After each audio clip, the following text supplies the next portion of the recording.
The problem is in the God of Islam. This is shocking, and unfortunately this is the reality about this God. He is a God of torture. He is a God, the deceit God. This is what he talks about himself. You are going to make millions, millions upon millions of Muslims very, very angry. I'm not trying to offend Muslims. I love them. Those Muslims are my family. But you are going to offend people, and you are going to put your life in danger, aren't you, by doing this? Some of them will be offended. Some of them will be offended. But I am sure, I believe that many of them will wake up. Some of them will try to kill you. They will. They will. If they will kill me, they will kill this body. But the question, what about my soul? What about my ideas? What about my beliefs that I shared with everybody? Will they be able to kill this? I don't think so.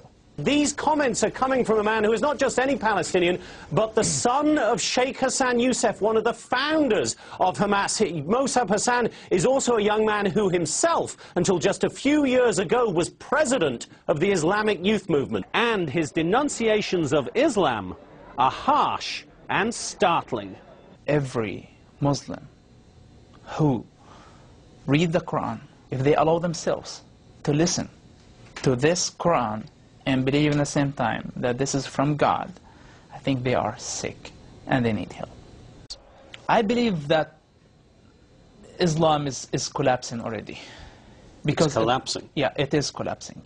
It looks from the outside, it's growing, but from the inside, it's completely collapsing. It's not giving answers to the people. It's not improving their lives. It's not helping them at all. Within 10 years, that's it. Islam is going to be over. Hamas start to get suspicious about everybody, about themselves, about their wives, about their children, about everybody. If they torture, you're not allowed to say anything. If they kill people, you're not allowed to say anything. If they teach you something wrong... They torture and they kill people in the jail? They tortured and they killed people. Their own people? Their own people. Like put needles under their fingernails. They put needles under the fingernails? Needles under their fingernails. Hamas leaders that we see them on the TVs now, okay, and big leaders were responsible for torturing their own members. In studying the Quran, Mossab Hassan found what he calls thousands of inconsistencies. What Muslim sheikhs or religious people do, that they focus on only one part of Islam. Which part do they focus on? The part that they need for that time.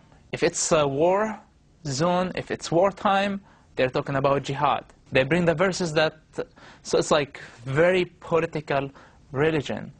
And this way, I discovered that Islam is the most bipolar religion on earth, that you can find whatever you want. So the Quran contradicts itself? In so many ways. Within days of us broadcasting that interview, it spread across the internet like wildfire. Days after that, Al-Qaeda itself stepped up in the absence of Hamas making any comment, criticized Hamas for allowing him to get away from the organization, and then concluded their internet statement by quoting the words of the Prophet Muhammad, chilling words. They said, "Whoever changes his religion, kill him." That being a reference to the fact that Mossab Hassan not only has left Hamas, but has now turned his back on Islam and converted to Christianity. I love Jesus immediately. Why? Love your enemy. That was the one that moved me from like deep and changed my life forever. I've been suffering for a long time. It's like my medicine became. It's not a drug. It's not given. It's not like Quran. Quran is a drug. The Quran is a drug, you say? Islam is a drug. To be honest with you, being killed is not the worst thing can happen to me.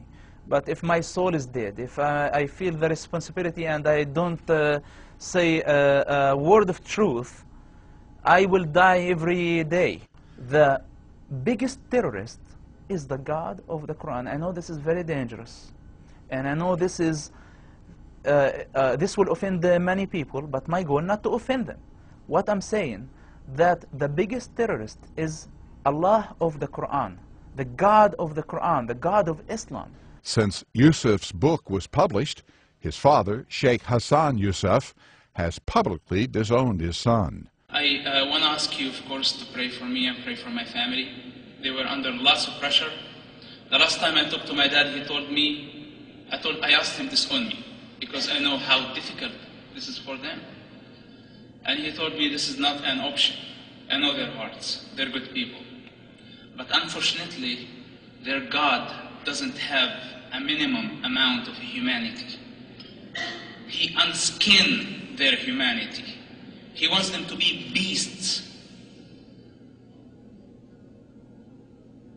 Our problem is with their God. Our problem is with their ideology. Please to understand the difference between Islam and Muslims. Please, Muslims are wonderful people. The worst criminal terrorist Muslim has moralities, responsibilities, logics than the God of the Quran. And what I see that governments are hunting the street drug dealers when they are trying to catch somebody like Bin Laden. How old Bin Laden is? 50 years, 60 years, and how long he's gonna survive? For the next 15 years?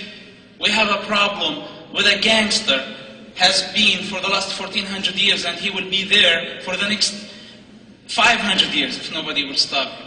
And our war is with him. My war is with him.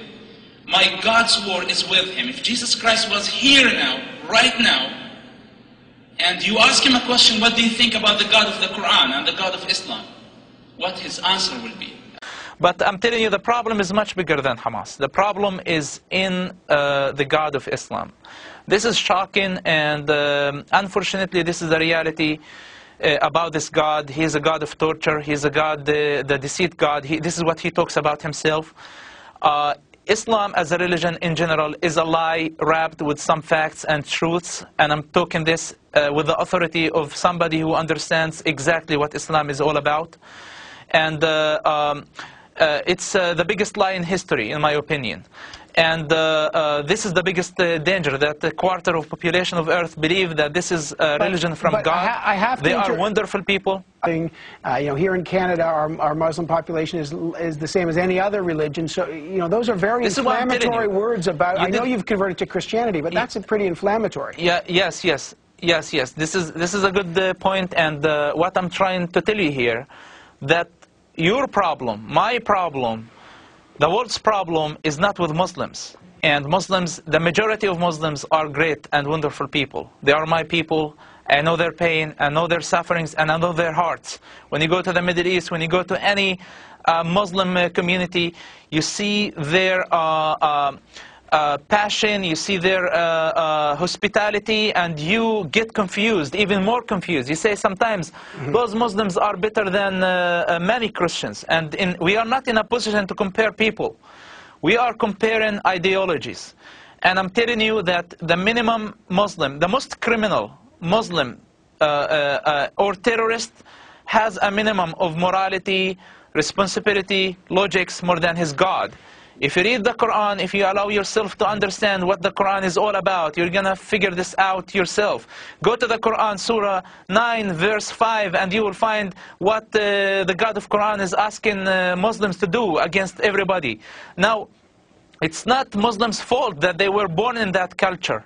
It's not their fault that they were born as Muslims. But what we're telling them, understand your religion before you are offended. Those are realities about their religion, and they need to recognize that. Your father is the leader of Hamas in the West Bank. Didn't you feel that you are betraying your family, betraying his confidence, betraying the idea he dedicated his life to? How did I betray him? By saving his life, for example? I'm not doing him a favor. This is my dad. I know I rather to die and he doesn't get hurt. I look like a traitor because I am doing what my people need, not what my people want. You decided at some point to leave Islam altogether, and you converted to Christianity, right?